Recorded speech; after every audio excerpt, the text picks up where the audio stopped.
আপনার ঘরের মধ্যে যদি এই চারটি জিনিস থাকে তাহলে এখনই আপনি সরিয়ে ফেলুন, অন্যথায় আপনার সংসারের সকল মানুষ একেবারে তিলে তিলে শেষ হয়ে যাবে।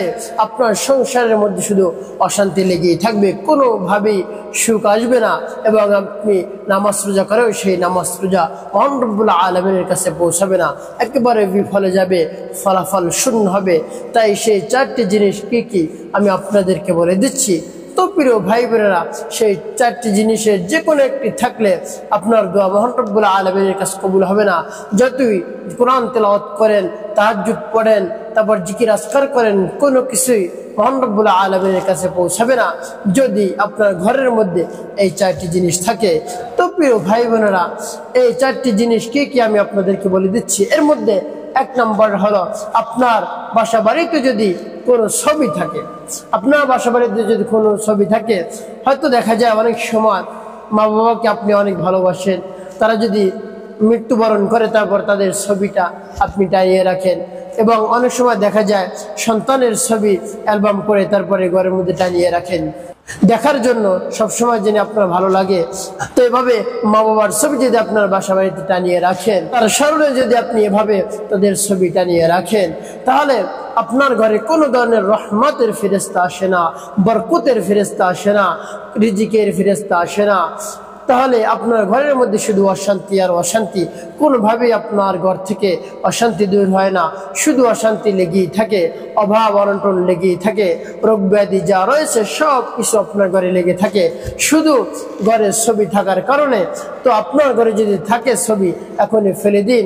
যে কোনো ছবি থাকুক, মা বাবার, জীবজন্তু, অন্য জায়গায় কাহারও ছবি থাকে আপনি ফেলে দিন। কুকুর, বিড়াল, বাঘ, ভাল্লুক ইত্যাদির ছবিও যদি থাকে তাহলে এখনই সরিয়ে ফেলুন, অন্যথায় আপনার সংসারের মানুষগুলো তিলে তিলে ধ্বংস হয়ে যাবে, কোনো ধরনের শান্তি আপনি পাবেন না। তো প্রিয় ভাই বোনেরা, মৃত্যু ব্যক্তিদের ছবি যদি আপনি ঘরে টানিয়ে রাখেন তাহলে কোনো উপকারিতা নাই। তো তাদের জন্য যদি আপনি দোয়া করতে পারেন, সেইটা হলো সফল, তারা সেই ফল তারা পাবে। তাদের নামে দোয়া করে আপনি যদি বকশিশ করে দেন, ইসালে সব করে দেন, তাদের কথা মনে ওঠার সাথে সাথে সদা সর্বদা তাদের জন্য দোয়া করবেনই, এবং বিশেষ বিশেষ সময় আপনি দোয়া করবেন, নামাজের পরে আপনি দোয়া করবেন, সেই দোয়া তাদের কবরে যাবে, তারা কবরের জগতে শান্তিতে থাকতে পারবে। এই জন্য আপনি যদি সুসন্তান হয়ে থাকেন, মা বাবার ছবি অ্যালবাম করে আপনি ঘরে লাগাবেন না। আপনি আপনার ঘরে যদি থাকে এখনই সরিয়ে ফেলুন, অন্যথায় আপনি ক্ষতিগ্রস্তের মধ্যে পড়ে যাবে। 2 নম্বর, আপনার ঘরের মধ্যে যদি ঢোল তবলা থাকে, আপনার সন্তানকে যদি গান বাদ্য করানোর জন্য আপনি ঢোল তবলা কিনে দেন, আপনার ঘরের মধ্যে যদি একজন টিচার রাখেন, গানের টিচার, গান বাদ্য করাতে আপনি হারাম, নাজায়েজ, অবৈধ, তারপরেও যদি আপনি এগুলো ঘরের মধ্যে রাখেন, গিটার, তবলা, হারমোনি, যত ধরনের বাদ্যযন্ত্র রয়েছে সেগুলো যদি আপনার ঘরের মধ্যে রাখেন, তাহলে আপনার ঘরের মধ্যে শান্তি আসবে না, আপনার সন্তান সুসন্তান হবে না। আপনার সন্তানকে তো আপনি এখনই নাচ গান শিখাচ্ছেন, গান শিখাচ্ছেন, যদি এভাবে আপনি শিখান তাহলে আপনার ঘরের থেকে সব ধরনের রহমতের ফেরেশতা, বরকতি ফেরেশতা, রিজিকের ফেরেশতা চলে যায়, কোনোভাবেই ঘরের মধ্যে রহমতের বরকতের ফেরেশতা থাকে না। তো প্রিয় ভাই বোনেরা, এভাবে সন্তানকে আপনি কোরআন পড়নেওয়ালা বানান, ইসলামিক শিক্ষায় শিক্ষিত করুন। আপনি গান শিখাবেন না, গান শিখানো এমনিতেই ইসলাম হারাম, নিষিদ্ধ, গান শিখালে কোনো ধরনের উপকার নেই, এই জন্য আপনি গান শিখাবেন না। আপনি মুসলিম হয়ে আপনার ছেলেকে, আপনার মেয়েকে নাচ শিখাবেন না, পবিত্র কালাম শিখাবেন, ইসলামিক জ্ঞান শিখাবেন। দেখা যায় সে ইসলামিক জ্ঞানই তার মধ্যে নেই।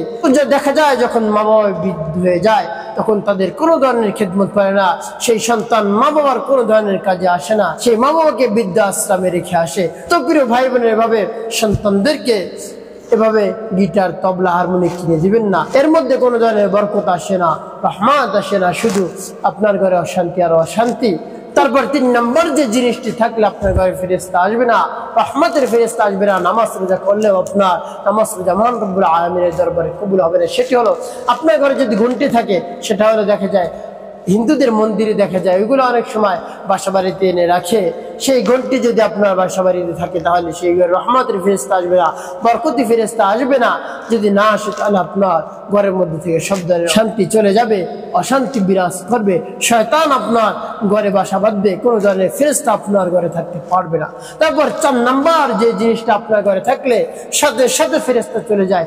যতক্ষণ আপনার বাসা বাড়িতে থাকে ততক্ষণ আপনার বাসা বাড়িতে কোনো ধরনের ফেরেশতা আসে না, রহমতের ফেরেশতা আসে না, বরকতের ফেরেশতা আসে না, রিজিকের ফেরেশতাও আসে না। আপনার ঘরের মধ্যে অভাব অনটন লেগেই থাকে, কোনো ধরনের অভাব অনটন দূর হয় না। আপনি হায় হুতাশ করতে থাকেন যে কি করব, আমি কি করব। তো সেই 4 নম্বর জিনিসটি কি, আপনার ঘরের মধ্যে যদি পেশাব জমা করে রাখেন, আপনার বাসা বাড়িতে যদি মুরব্বী থাকে, বাইরে বের হতে পারে না, বা বাইরে রাতে বের হতে পারছেন না, বা গভীর রাতে বাইরে বের হতে যদি আপনার ভয় লাগে, তাহলে রাতে ঘরের মধ্যে যে প্রস্রাব আপনি জমা রাখলেন সেই প্রস্রাব আপনি বেলা হওয়ার সাথে সাথে ফজরের নামাজের সাথে সাথে আপনি ফেলে দিবেন, বা যখন আপনি ঘুম থেকে ওঠেন তখনই আপনি ফেলে দিবেন। যতক্ষণ না ফেলবেন ততক্ষণ আপনার ঘরে রহমতের ফেরেশতা আসে না। তার কারণ গন্ধ, এই গন্ধযুক্ত স্থানে ফেরেশতা আসতে পারে না। আপনার ঘরের মধ্যে যদি এই গন্ধ থাকে তাহলে ফেরেশতারা আসে না।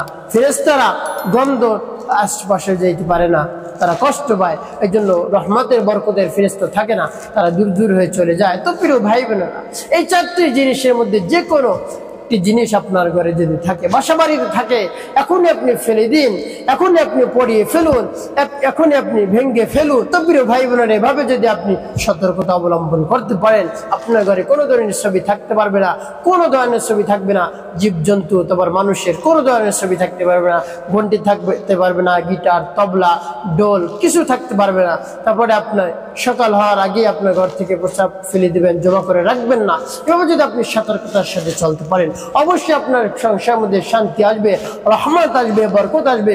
আপনি ইবাদত যা করেন মহান রব্বুল আলামিন কবুল করে নেবেন।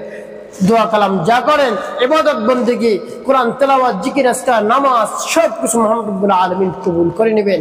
অন্যথায় আপনার সবকিছু বিফলে যাবে, ফলাফল শূন্য হবে, যতই আপনি ইবাদত করেন না কেন। প্রিয় ভাই বোনের, এভাবে আপনি সতর্কতার সাথে চলবেন, অবশ্যই আপনার উপর রহমত আসবে। একটি কথা মনে রাখতে হবে, 5 ওয়াক্ত নামাজ আপনি আদায় করবেন এবং মানুষের কল্যাণে খিদমতে বেশি বেশি কাজ করবেন, অবশ্যই আপনার জীবন সুখময় এবং শান্তিপূর্ণ হবে ইনশাআল্লাহ।